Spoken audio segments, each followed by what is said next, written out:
Hey guys, how's it going? Today I'm gonna be featuring another Two Brothers middle push.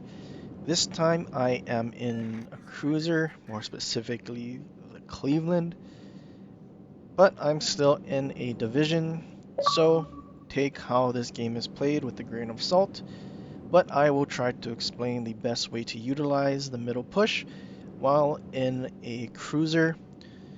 So basically, if you are in a cruiser that is overmatchable, such as the Cleveland by most battleships at the tier, what you want to do is slowly push to this corner here you see on the left. And since these torps got spotted fairly early because our lightning sonar spotted them, we're just gonna push slowly. And since I am located, I am fairly certain there is a destroyer here.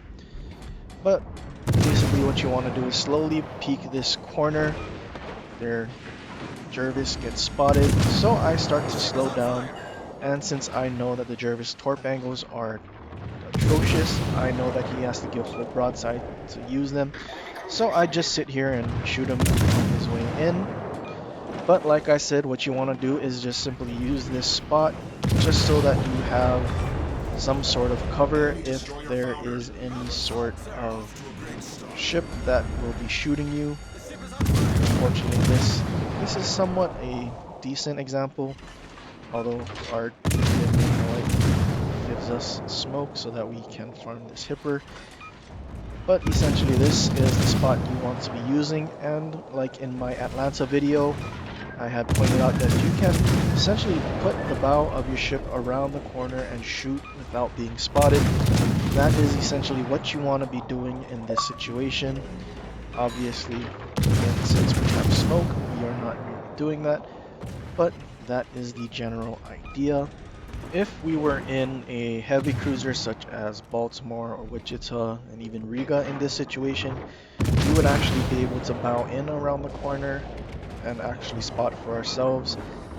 Since our ship can actually bow tank any 381mm guns and below, the only thing you need to be careful of are those 406s and higher. So the Jervis saw us coming through mid as well as his hipper, so they came back to contest us. That is essentially what we want in these ships, just because we are making it much easier on our flanks. However, our team is unable to actually push the flanks. They are all being very passive. And even though we've pretty much killed off two of their ships, somehow our team is not really accomplishing anything, even though we have the numbers advantage. And you're going to see exactly how unimpressive our team was in this game. Anyways, their Fletcher gets spotted by my radar. My RPF was pointing towards him, which the only closest ship that was spotted at the time was the ship in Alpha, so I knew that he was gonna be spotted by my radar as my team got to the corner. At this point, there are no ships left in their spawn. Everything has moved out to the flanks and pushed towards our spawn. So naturally we need to move that way, and we decide to move to Alpha to help our team since there is one cruiser on the flank and our battleships that are in our spawn are leaving and getting pinched. So we need to push towards Alpha so that we are able to kill off these ships, and as we continuously push clockwise around the map, we are able to meet the rest of the enemy team pushing through Bravo. At this point, our job is simply to farm, try to kill off all of these ships.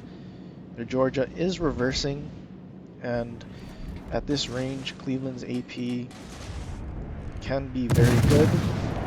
Enemy Colorado is continuously pushing towards the border, but here we slow down, use this island to stay unspotted. Our destroyer also lays us a smoke. So I just start shooting this Georgia with AP, and the AP on the ship is very good, especially if they are broadside. So utilizing both shell types when given the opportunity will result in the best performance of the ship. Now that we know this Georgia is going to go down, we can push towards Alpha, and we know that there is a destroyer and the Colorado out on the border. Now, something that I always use on my radar cruisers is a stealth build, just so whenever I get spotted, I can radar whatever is spotting me. Here, my radar is just coming off the cooldown and I'm spotted, so I pop it as soon as I get it back, and I'm able to spot their destroyer. My clearance detection is 9 kilometers, and the radar for the ship is 9 kilometers as well. Anything that spots you, you will be able to spot with radar. Zed launches torps, and we're able to dodge it. We do have to be very careful with the Colorado if he decides to shoot at us, because he will overmatch us, and it will hurt. Your Zed is trying to escape, however he starts shooting, and he does not have a smoke screen because he had used it earlier. So, he is going to stay spotted while we shoot at him, and our battleship is doing the spotting for us since Zed is shooting. He does get his smoke back and tries to smoke up. However, with my last salvos, I'm able to set him on fire, and he goes down to my shells, but he would have also died to the fire since I had incapacitated so many modules previously that he had repaired. Now at this point, we're just going to try to use the smoke and farm their Colorado as quickly as possible because we are losing 4-3. And at this point, we have 4 kills. And within our division, we have 5 kills. So every ship on the enemy team that is dead, we have been the ones to kill off. And for the most part, every ship that we have shot at were fairly healthy. So it felt like we have been doing all of the work in this game. And with that Colorado dying, we are able to get a Kraken. Now we're just going to keep pushing towards Bravo. Our biggest threat now is the Caracciolo since his AP can't overmatch us. But if we're able to kill the Caracciolo, I will be able to tank the Odin since 305mm guns will not overmatch our 25mm plating. So we need to kill off this Caracciolo, and they do still have a destroyer, which my RPF is not quite pointing at yet. It is still pointing at these battleships. But if our RPF decides to point in any other direction than these battleships, we know that their destroyer will be in that direction. The Caracciolo smokes up and he is beyond my firing range, so I know that I am spotted by their destroyer. And since I was spotted, I decided to use my radar and I catch the Akatsuki. And at this point, if we're able to kill off the Akatsuki, this should be a win in our favor. Our biggest threat was the Caracciolo and he went down. Now it's just the Odin and we are able to tank him, so we can play a little more aggressive.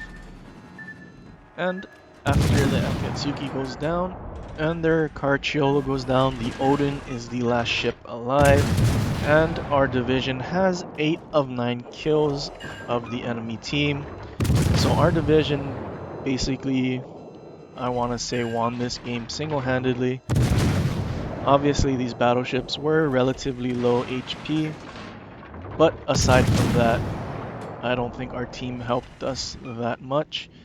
It was mainly us killing off a bunch of ships that decided to yellow us, and we were able to catch all of their destroyers with our radar. Every single one of our radars were effective in catching the enemy destroyers because of the stealth build that you can get with Shelly Beepley. I think Shelly Beepley is one of the best commanders that you can get and use on any American radar cruisers.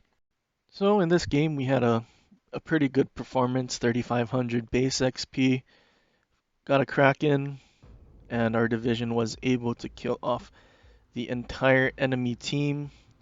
The next highest person in our division only had 1400 XP, which further emphasizes the fact that we pretty much did everything and our team didn't do a whole lot. Like I mentioned before, I use Shelly Beepley. It has the Miss Guys. I use Ingenious, Full Speed Ahead, Velocious, Private Zone, and Fully Packed. And my inspirations are Gunichi Mikawa and Jerzy Swirsky for that full stealth build that is gonna be able to get a stealth radar, use aiming systems and propulsion mod, again concealment mod for full concealment, and main battery reload mod. Looking at the radar, we see it's 9 kilometers, and my ship's concealment is 9 kilometers, so I'm able to get that stealth radar. But that's the end of this video. I hope you guys enjoyed. Do leave a like and subscribe if you want to see more. Leave a comment down below for any ships that you might want to see in the future and any builds you might want to know that I use. But until next time, aloha.